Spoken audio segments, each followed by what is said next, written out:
Hello everyone. Now, I don't know about you, but I'm finding the fat ration very tricky indeed. I can never get enough of it. Well, yesterday I popped into town and I was really lucky to A, bump into my good friend Mrs. Haynes, and B, I managed to get another pair of cotton lisle stockings because mine have been darned so much they're almost getting too embarrassing to wear out. Now Mrs. Haynes was chatting to me and she told me that she's had a wedding in the family very recently and was really struggling because it was a very spur of the moment wedding, struggling to have enough margarine to make a cake for the wedding breakfast. But she had heard from somebody else of another ingredient that we could use instead of our cooking fats when making a cake.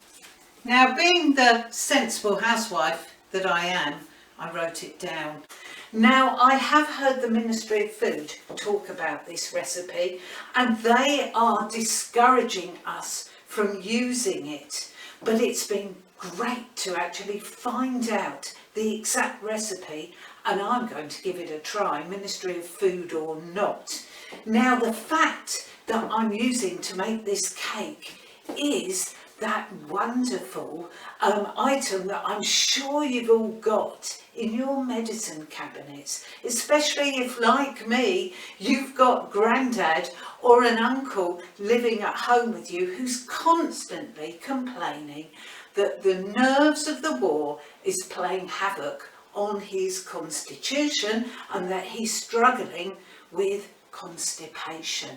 And of course that's liquid paraffin that we can get from Boots or the chemist. Just ask for it over the counter.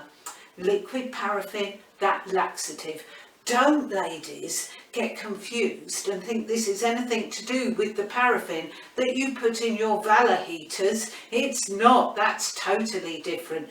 I'm talking about the medicinal constipation medicine, the laxative liquid paraffin.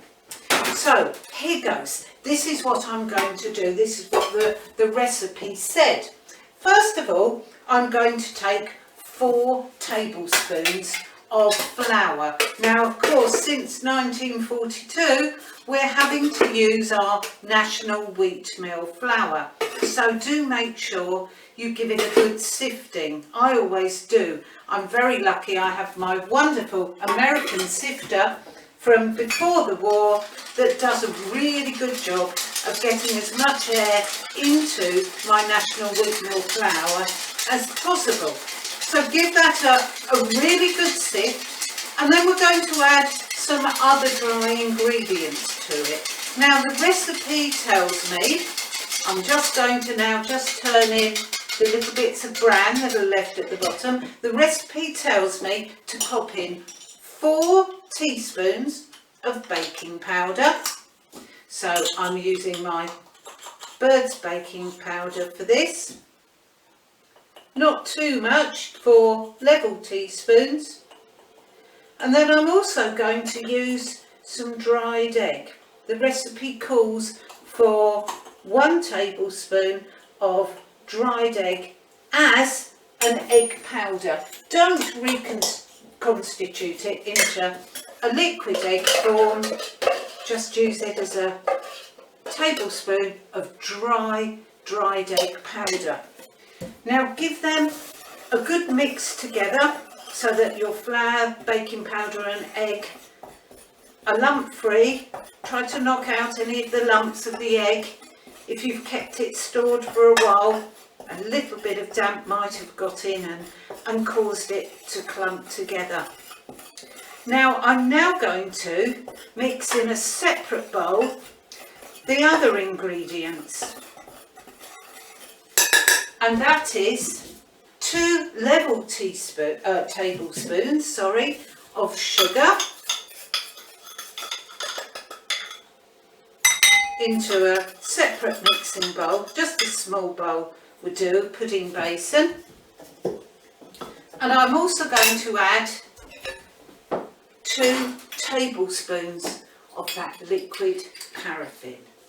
Now, as you can see, it's a colourless and odourless oil, so it won't taint the cake at all, but it is excellent as an oil to use instead of any of the margarine that you would use in your normal cake mix. Now, just mix in that liquid paraffin to the sugar so that it's all mixed in.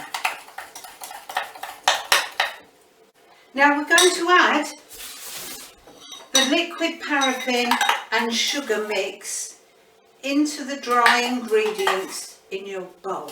So adding it to the flour, the baking powder and the dried egg. Now this is a case when I would suggest that unless you suffer from a rather difficult constitution, you don't lick the sugary bowl. Try and get as much out as you can. Now mix those together, and we're then going to add enough milk to bring the mixture to a sort of a thick batter consistency.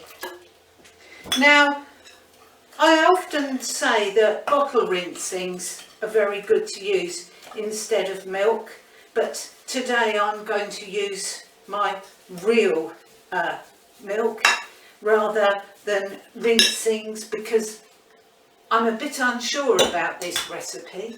So of course I want to try and make it as good as I can. Then if I find that it works really well, as we're always testing new recipes in our kitchens, then I might try to save on my milk a little bit. I also could have used our national household milk.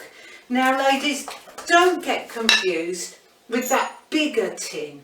Those bigger tins of dried milk, of course, are called national dried milk, and they are for the children, for those little toddlers. You should not be using that. I will try new ingredients like this liquid paraffin, but you'll never get me taking milk from a baby, and I would always make sure that I would go without rather than using the national dried milk for the babies in my cooking. Our national household milk in the smaller tins, we have enough to help us get by, so make sure you use that instead. Now this is a thickish pouring batter, and I'm going to pop that straight into a tin. Now I've greased the tin and used a bit of my margarine wrapper to just line the base, and I've also given that a bit of a greasing if needed, and just pour in the batter of your delicious sponge mix. Again, I wouldn't suggest licking bowls out until you've tried the cake itself.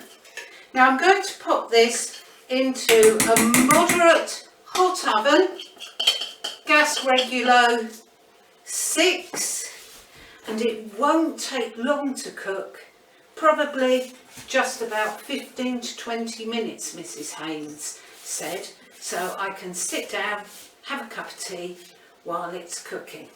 Now I'm going to pop that in. Do come back to see what it's like when it's cooked. It's going to be quite exciting. Now I can smell a delicious cake. Let's go and have a look and see if it's ready.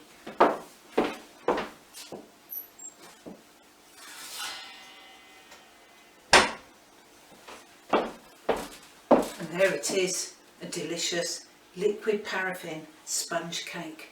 Not using any of my precious margarine. I can't wait for that to cool and tuck in to a slice.